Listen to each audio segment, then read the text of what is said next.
Bonjour, bonsoir à toutes et à tous, et bienvenue sur Radio Diagonale, la web radio 100% rouge et blanche pour une causerie, une nouvelle causerie qui sera dédiée à la rencontre de mercredi soir 19h entre le FC Nantes Atlantique et l'AS Monaco. Pour m'accompagner ce soir, je serai avec Boris. Salut Boris. Salut Rome et salut à tous les auditeurs.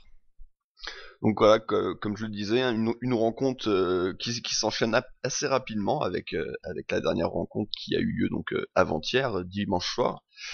Et une équipe de Monaco qui, une nouvelle fois quand même, joue plutôt une équipe de haut de tableau, parce que c'est un déplacement à Nantes, Boris, c'est un déplacement qui s'annonce piégeux, surtout au vu de la forme actuelle. Ouais, un déplacement chez le cinquième, qui est un petit peu le premier, on va dire, du second championnat. Il y a les quatre gros devant, Oui. et puis Nantes un petit peu, commence déjà à être un petit peu détaché, mais voilà, ils sont sur un bon début de saison. On connaît un petit peu le mister là, qui a repris l'équipe, un certain Claudio Ranieri. On sait ce qu'est capable de mettre en place cet entraîneur. On pouvait avoir des doutes sur le fait que ça aille aussi vite que ça soit autant spectaculaire, mais en même temps, enfin spectaculaire en termes de résultats, parce que c'est pas forcément le cas dans le jeu.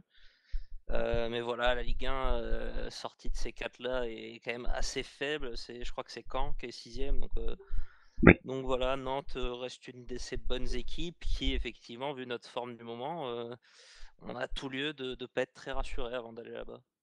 Maintenant, il faut aussi noter que Nantes est également pas dans une très grande forme là. Si on regarde les c'est ça, les 4 dernières journées de Ligue 1, ils sont quand même sur 3 défaites.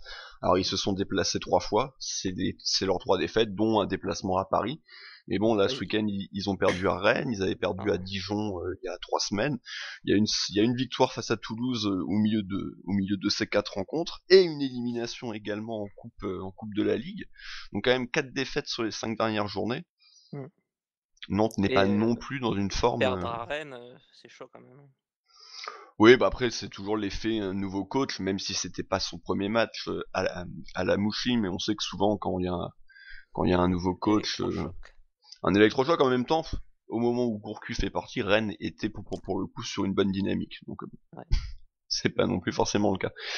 Mais donc oui, voilà, pour en revenir à Nantes, je sais pas toi s'il y a des joueurs de l'effectif sur lesquels tu veux revenir un peu plus en détail, certains leur manière de jouer. Après tu l'as dit, ils sont entraînés par Ranieri, donc on sait que c'est plutôt défensif, mais Mm. qu'est-ce Ouais, qui te fait bah, peur? je vais pas mentir dans le sens où j'ai pas vu beaucoup de matchs de Nantes cette saison, mais c'est une équipe qui a la réputation, et c'est pas étonnant avec Ranieri d'être très très bien en place défensivement. C'est un 4-4-2 assez classique, un petit peu dans le style qu'on avait jusqu'à il y a pas si longtemps que ça, avec des attaquants un peu moyens, mais qui, mine de rien, fonctionnent pas mal en Ligue 1, comme Salah, qui en a 4 buts, qui va sûrement mettre sa petite dizaine dans la saison, même si c'est pas un attaquant très, très élégant. Il y a quelques bons joueurs de ballon, comme Dubois, Rongier ou Thomasson, euh, voilà, qui sont les rares cautions techniques, on va dire. Sinon, c'est plutôt du solide. Et à noter que notre ami Palois sera pas là, hein. Il a pris un carton rouge là ce week-end. Et donc Oui, il pourra pas fracasser Falcao. c'est une bonne Ce qui nouvelle est pour tout le déjà ça monde. de gagner, ouais. C'est une bonne nouvelle pour tout le Ça monde, parce va que faire bon après remonter le coefficient intellectuel sur le terrain. sur le terrain également. Maintenant oui voilà, comme tu l'as dit, ouais Nantes c'est plutôt une équipe qui joue en 4-4-2. Maintenant ce week-end visiblement c'était plutôt un 4-2-3-1. Bon, ça leur a pas beaucoup réussi, Mm. mais apparemment Nakulma est joué un peu plus dans un poste de numéro 10. Maintenant, pour encore, Ah oui, j'ai pas vraiment il regardé le était match, donc désespéré.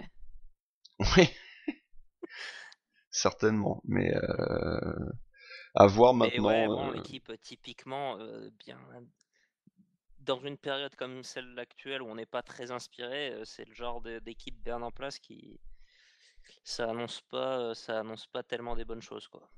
Bien en place, et puis il semble avoir aussi avoir trouvé enfin, après plusieurs saisons compliquées de ce côté-là, ils ont trouvé un bon gardien de but, Ouais. alors que c'était un petit peu leur souci sur les dernières saisons. Il y avait eu des changements, on sait que quand Sao était arrivé, il avait tout de suite changé. Là, leur nouveau gardien, le bien nommé Tataru Sanu, semble semble être un vrai bon gardien de Ligue 1, donc on verra. On sait très bien, voilà, avec nos problèmes actuels, de toute façon, toute équipe n'est pas très bonne à prendre en ce moment. Ouais.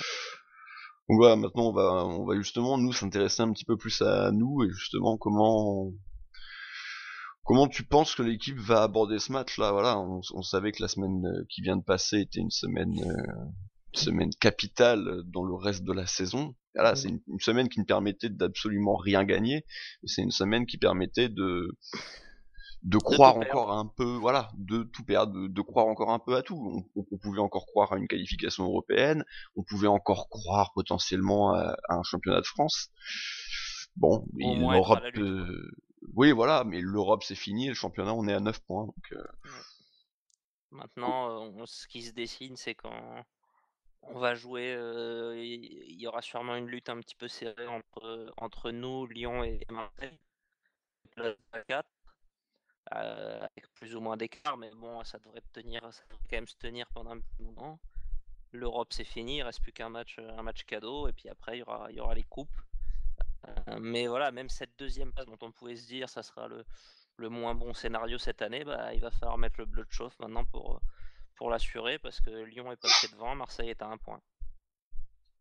ouais, tout à fait. Et, on va jouer, à noter qu'on va jouer à la même heure qu'eux, et que Marseille a un déplacement, certes, mais bon, un déplacement à Metz Mm. qui est catastrophique. Donc, a priori quand même, même si Marseille est capable de tout, a priori quand même Marseille devrait s'imposer. Et pour ce qui est de Lyon, ils reçoivent Lille. Mm. Lille qui est pas non et qui pour le coup est avant-dernier. Donc ils reçoivent Ouais. ils jouent Qui les vient de deux perdre dernières le équipes. meilleur entraîneur de Ligue 1 en plus, donc Ils viennent de perdre Ah, non, non, ça je ne te suivrai pas sur ça, mais ne voilà, mais lançons pas ce débat. qui vient de perdre son entraîneur, et justement peut-être que eux aussi vont avoir ce petit effet de changement de coach maintenant. Bon voilà, donc il faut qu'on gagne, et c'est clair qu'au final si on regarde, c'est vrai que si les trois équipes s'imposent, là clairement ce championnat à 4, enfin à 4, à 1 et puis après à 3 Ouais. sera clairement défini, quoi, parce que là il Mm. y aura un vrai gouffre qui se sera créé déjà qu'il y a déjà 5 points, ça peut monter à 5, 6, 7 points selon ce que fera Caen. Ouais. Et ne serait-ce que si on fait un nul, on peut se retrouver quatrième demain soir, ce qui ferait un peu de tâche quand même. Et Tout à on fait. n'est plus tout à fait dans le début de saison, on serait déjà à la 15e journée, donc Tout à fait, oui, bah, c'est vrai que pendant longtemps on pouvait se rattraper en disant oui mais regardez l'année dernière on avait le même nombre de points, ce que t'es pas complètement faux, mais le problème c'est que là maintenant, l'année bah là on vient dernière d'en ok, perdre 5 là, donc là il reste quoi comme mauvais match l'année dernière, il reste Lyon et puis c'est tout quoi. À ouais. partir Bah là on est de déjà à 3 défaites, c'est le total de la saison dernière, non? c'est ça, et sachant qu'on les avait fait sur la phase aller, Ouais. donc de toute façon voilà, on sait très bien que voilà, on se rassurait en disant oui on a autant de points que l'année dernière au même moment, sans forcément parler du fait que Paris eux en avaient beaucoup plus, mais au moins nous. Mais voilà, il faut se rappeler comment on les a pris ces points-là. C'était essentiellement sur la phase retour. La phase aller avait été bonne, Mm. c'est cette phase retour qui avait été exceptionnelle. Donc justement maintenant pour parler de nous, il y a eu le communiqué médical, parce qu'on n'a pas encore le groupe officiel, mais on peut s'attendre malheureusement à encore une fois de nombreuses absences, Boris. Oui, bah a priori pas de retour à prévoir pour Le Mar. Je crois que Jardim en conf a parlé d'encore 10 à 15 jours, donc grosso modo il restera peut-être un ou deux matchs avant la trêve, hein, je sais plus exactement. Bochilia, Traoré, Meïté, Mboula, Jovetic sont également annoncés. Enfin, ils font toujours partie du communiqué médical pour des raisons un peu diverses et variées, mais à peu d'espoir de voir, à mon avis, aucun d'entre eux. Donc, bah, ça fait. Y a pas, à part Lemar, il n'y a pas vraiment de joueurs titulaires, mais ça fait des options en moins quand même à plusieurs postes pour Jardim, Bah notamment au surtout, milieu.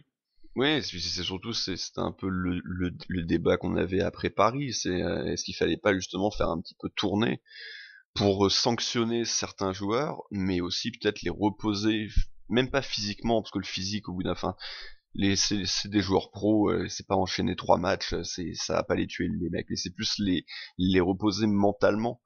Et mais là le problème c'est que bah même Mm. cette possibilité-là, Jardim il l'a pas vraiment quoi.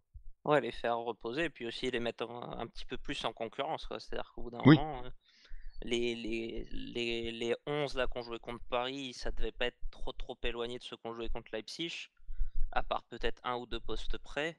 Et ça devait pas être si éloigné que ça non plus de ceux qui étaient à Amiens, donc ça fait quand même là trois belles contre-perfs consécutives. C'est peut-être aussi le moment de voir bah un c'est peu pour les ça autres oui. têtes. Mais C'est pour ça que je parle de là c'est plus quand je parlais de joueurs entre guillemets à sanctionner comme Fabinho, comme Jemerson qui ont complètement coulé comme comme Keita tous leurs Baldé, coéquipiers, comme Keita Baldé, tout à fait, exactement. Attends, ils sont pas non plus tous à sanctionner. Le problème c'est qui mettent parce que comme Keita Baldé Georges.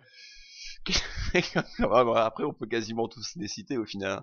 À part Glick, Falcao et peut-être Moutinho, c'est les trois qui sont à moins critiquer que les autres, mais bon c'est compliqué. Le problème c'est que voilà, c'est qui mettre à la place de Baldé demain. Ouais, bah, c'est vrai que là, sans du Jovetic, les options vont vite s'arriver sur du Carrillo ou du Diakabi. Ce qui est pas forcément hyper reluisant, même si moi, dans le fond, pour ce que fait Keita en ce moment, j'aimerais autant voir Diakabi qui, à mon avis, ferait pas plus mal. Maintenant, mine de rien, par rapport au match contre Paris, on n'est pas très bien en ce moment. Je pense que et Ghezal et Lopez devraient avoir leur place en ce moment. Il semble que sans être ni l'un ni l'autre, ni très bon, ni même exceptionnel, ils apportent un petit peu quand ils jouent. Ils ont fait une rentrée qui était, sans être fracassante, qui était plutôt intéressante. Ça a souvent été l'un ou l'autre. Là, Lemar étant pas là, Keita étant pas bon, je dirais que j'aimerais bien voir les deux, si possible, dès le coup d'envoi, ce qu'on n'a pas vu souvent. Euh, Eux me semblent mériter une chance. Falcao, ça devrait pas bouger. Pas forcément envie tellement de voir du Carrillo. Après, oui, moi je serais à minima pour voir Keita, Fabinho, voir Georges sortir du groupe. Enfin, du groupe de l'équipe type en tout cas. D'accord, mais justement, je vais te demander un peu plus de manière précise quelle est l'équipe que non pas que tu t'attends à voir, mais celle Celle que que tu j'aimerais. aimerais voir. Ah, bah, du coup, pas de changement dans les buts. Pardon, Subasic. Euh, à droite, bah, Pourtant, attends, je te coupe parce que cet après-midi, si je ne dis pas de bêtises, hein, tu nous as envoyé un message sur notre discussion et je crois que tu mettais Benagli dans les buts, sur l'équipe que tu ouais. voulais voir en Non, deuxième mais partie bien de sûr, saison. mais moi je mettrais Benaglio, hein, mais Voilà. enfin Non, comment parce que c'était on ma a déjà eu ce question. débat 100 fois Qui de toute était- façon, mais Non, mais ça voilà, mais peut pas changer comme ça. on est bien d'accord, mais parce que c'était bien pour préciser que En ma fait, moi question c'était mon c'était, équipe type tout voilà. court que j'ai envoyé, que je vous ai soumis, mais pas Oui, forcément l'équipe type qui jouera que je ferai contre Nantes. d'accord. Après, je suis guidé à voir son état physique, mais ça serait bien s'il peut débuter. Oh, s'il Euh, l'a fait rentrer contre Paris, je pense que c'est bon. ouais, ça devrait le faire. Je toucherai pas à la défense centrale mine de rien parce que même si on peut imaginer faire tourner, mais ça peut être que celle-là la charnière pour toute la saison, donc autant la maintenir, sauf s'il y a petite baisse physique, mais je resterai sur du Glick Gemerson. À gauche, j'aimerais bien que ça tourne par contre. Moi, j'aimerais bien revoir un peu Congolo qui a pas été fabuleux, hein, mais vu ce qu'a fait Georges dernièrement, ça me déplairait pas de le revoir un peu, ou à défaut Raji, si le choix est vraiment là, mais je pense que Raji, peut-être falloir le reposer un peu, sinon il va commencer à être cramoise aussi. Ouais. Donc voilà, défense à 4. Je réfléchis là en même temps, je l'ai pas écrite avant. Mais du coup, au vu de ce que j'ai dit avant, je mettrais probablement du Falcao seul en pointe. Avec du coup Ghezal Lopez sur les côtés. Je mettrais Tillmans et Moutinho. Et je mettrais peut-être bien du coup Endoram à la place de Fabinho, vu que Meite a priori est pas apte. Donc voilà, il n'y a pas énormément de choix, hein, du coup. Mais non. Le seul autre qui pourrait postuler là, ce serait Diakabi éventuellement si je décidais de jouer en 4-4-2. Mais pourquoi pas Endoram à la place. De toute façon, moi, Fabinho, je serais dans l'optique de plus tellement le faire jouer, de le vendre dès le mercato d'hiver. Donc voilà, pourquoi pas penser à la suite, Endoram ou Meite, ou associer même Moutinho Tillmans, pourquoi pas, pour la suite. Oui, parce qu'on est d'accord que sans Adama Traoré, sans Meite, Mm. Bouchilia également. Ouais, les options sont Voilà. limitées. Il y a Jovetic aussi, que moi j'ai toujours envie de voir à ce poste de numéro 10, mais Ouais. voilà, ça sera toujours pas pour ce coup-ci. Ouais, non, je suis assez d'accord, moi je te rejoins aussi à peu près sur cette équipe. De toute façon, moi, après moi je partirais quand même un peu plus sur un 4-4-2. Voilà. Ouais. Donc je mettrais Diakabi devant avec Falcao. Et du coup moi je mets pas Endoram. Je mets un milieu à deux, Tielemans et Moutinho, vraiment pour sanctionner Fabinho. Je sais que c'est pas forcément une très bonne idée dans l'absolu de mettre ces deux joueurs ensemble. Mais là, Fabinho, comme tu l'as dit, voilà, c'est plus possible, quoi. Il a clairement plus envie d'être là. Ouais, On moi, avait, au-delà de la sanction, en fait, c'est que j'y crois plus trop, en fait. Et du bah, coup, on je vois avait pas cru à un tellement moment. l'intérêt d'insister, dans le sens où il y a plus grand-chose pour le motiver là dans cette saison, donc On a cru à un moment que c'était un peu mieux, qu'il était un peu plus, mm. qu'il était revenu un peu quand même. Il y a eu des matchs qui étaient pas trop mal.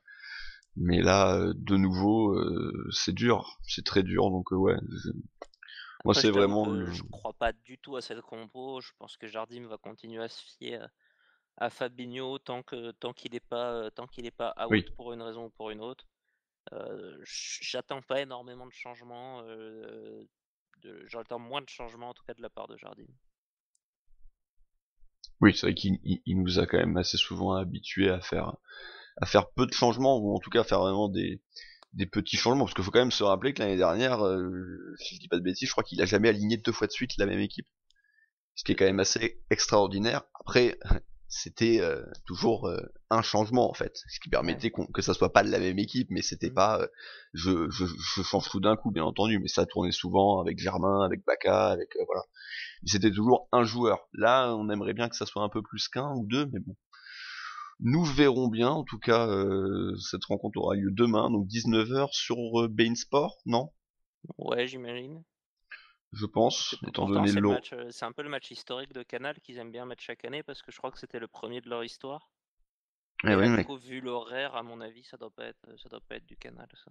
ouais, non. Canal, ils ont une rencontre demain. Ils auront Strasbourg-Caen, voilà, Mm. ainsi Ah, bah, que quand t'as le choix du roi, les deux matchs de 21h, les deux soirs. Mais donc, cela ne nous concerne pas cela ne nous regarde pas.